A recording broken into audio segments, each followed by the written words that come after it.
What's going on, guys? Tasmaniac here. Got another deck profile for you. This time it's Ancient Warriors, and by golly do I love this deck.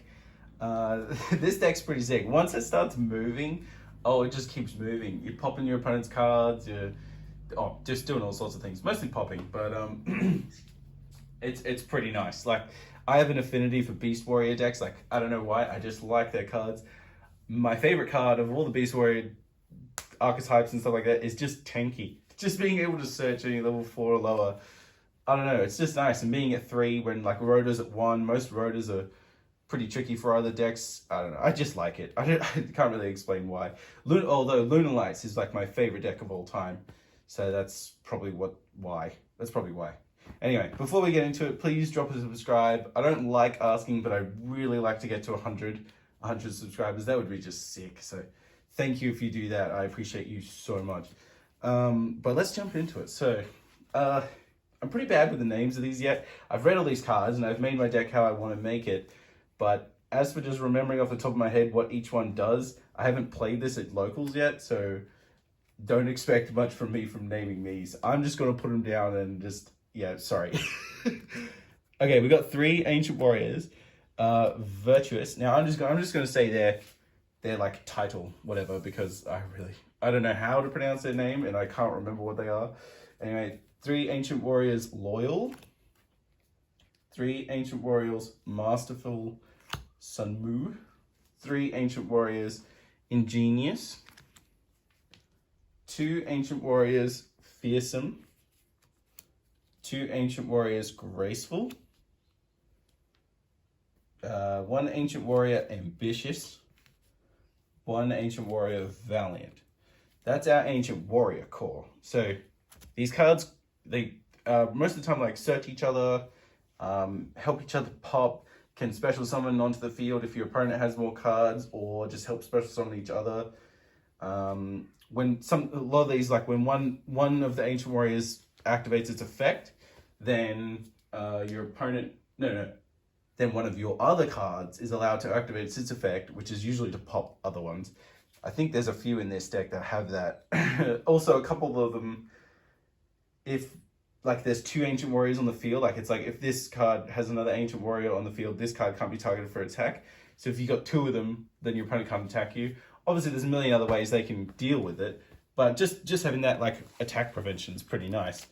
So that's our Ancient Warrior part of the monster core. We've also got 3 Gameciel. So this is for going second, obviously. This deck is better second, but going first, it can set up some negates. So I'm going to going first. I'm going to try and go first. But if you lose the die roll, it's not necessarily that big of a deal because you have a few other ways of dealing with it. Also, you've got your side deck in game 2 and 3 if you want to do it that way. 3 Fantastical Dragon Phasme. Obviously for... I mean, it's not super the best card at the moment, but still, being able to cycle what cards you have in your hand, you know, if you don't want this, you can chuck it back in. A card that you don't want in your hand, say some kind of garnet or something, you know, you can put that in. It's nice. And there is basically 1, 2, 3 garnets in this deck. I'll show you right now. So, finishing off the monster core, we've got our Red Eyes Dark Magician and Red Eyes Fusion for our Dragoon core. I love that Dragoon can just be put in any deck. Obviously, it's better in others, but boy, I don't know, it's pretty nice. So that's that. That's all the monsters and Red Eyes Fusion, obviously. We've got 3 Ancient Warriors Saga, 3 Visits. 3 Ancient Warriors Saga East by South Winds. 1 Borrowing of Arrows. Or Borrowing? Borrowing? Yeah, anyway. 3 Tenki. 2 Tensu, and the 1 Called by the Grave. Thank you, banlist. So these cards are pretty sick. Obviously, Tenki lets you search. Tensu allows you to do another normal summon of a Beast Warrior this turn, which is nice. And these cards are just too much for me to explain right now. I'm not super memorized them yet. What if I do an updated deck profile, I'll know better. But I've read these cards, and I think that this is what I would like to play. So you can do your own little research part for exactly what they do. I will leave a description, leave a link in the description to another channel that has fantastic combo tutorials. I won't demonstrate any now because I'm not as fluent with it as other people are. But this is just what I think we should be running. Extra deck time. 3 double Dragon Lords. Oh my god, this is so good. I'm going to read this card because it's just so good. 2 Beast Warriors, including a Wind Ancient Warriors monster, which is not too hard to get. All warrior monsters you control gain 500, or all Ancient Warriors, sorry. Monsters you control gain 500 attack and defense. You can only use each of the following Ancient Warriors double Dragon Lords once per turn, each effect. If this card is link summoned, you can add 1 Ancient Warriors card from your deck to your hand. And quick effect, you can send 1 card from your hand or field to the graveyard, then target 1 face-up card your opponent controls, return it to the hand. Being able to return to the hand is nice. It targeting isn't very nice, but I mean it's better than nothing. And you can send your own like Tenkis and Tensus and all your continuous spells.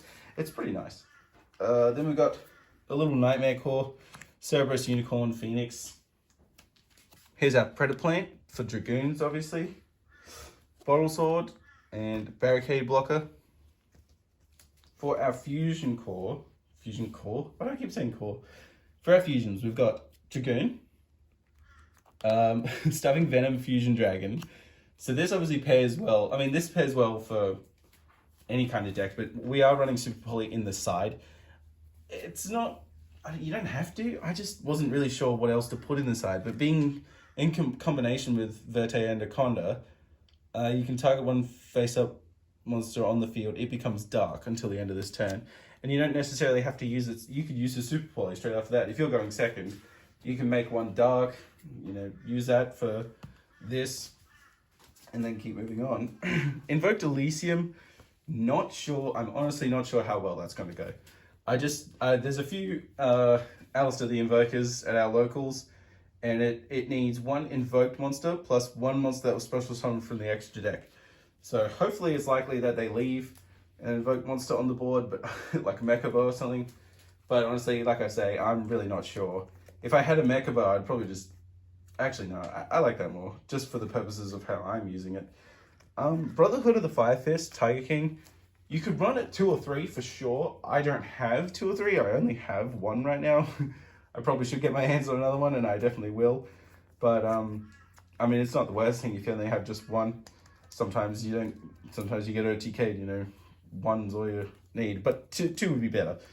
1 Exciton Knight and 1 Abyss Dweller. Abyss Dweller is very good because obviously graveyard negation on your opponent's turn. Exciton Knight, I'm not sure. It's just what I threw in because I really wasn't sure what to do with this extra deck. I'm mostly going to be using Ancient Warriors on the field and double Dragon Lords. So it was a bit... I wasn't quite sure what to put in the extra deck. I'm going to show you the side deck now. So I like showing side decks on my deck profiles because it just gives you an idea. I mean, it's an extension, isn't it? An extension of your deck. Like, if someone looks at your deck and go, this is missing, like maybe it's in the side. So that's why. But we've got 1 Regeki. Now, with Pantheism coming to 3, I think there'll be a few more Monarchs rolling around. And Monarch decks don't really carry any negation. So you could just wipe your opponent's board. Like, if I had a Hobby's Feather Duster, which I don't, and I'm very sad about, but if I did, that would definitely be in the side. And it would be in the place of like one of the Twin Twisters I have. Maybe even I'd have 3. So I only run 2 Twin Twisters at the moment. It's just because I'm not sure if I need 3, to be honest. Still, Cosmic Cyclone, I just don't know. I haven't run into too many cases where I can fit them into my main deck. There was only like 1 Mystic Mind player at my locals. This is, if you think you need to run more, go ahead, run more. 3 Super Poly, obviously, depending on what your opponent is playing. If you know they're playing a Dragoon deck, or if you know they're playing Rocket, like Dragon Link, or any kind of dark variant, then yeah, throw in Super Poly. But if not, probably leave it out. You don't need it. And then you could have you could change up those extra Super Poly targets I have in my extra deck. Like Invoked Elysium and Stabbing Venom, Fusion Dragon. That's the only 2 I have that are like Super Poly targets mainly. Actually, only, yeah, correct. Yeah, anyway, that's just those. Moving on. I've also got 2 Dark Ruler No More. I don't have 3. I would have 3 in the side if I had 3. So yeah, I would definitely have 3 in there. I've also got 3 Ash and then 3 Gamma with the frame driver. So that's it for this deck profile. Thanks for watching. Drop subscribe. I will be doing more deck profiles. I've also got Fluffles, Dragon Links, Cyber Dragons coming. I got a few cool ones. And maybe retrains of some old ones. Update them. Like Speedroids, they need an update. For sure. So thank you for watching, everyone. And I hope you have a good day. Cheers.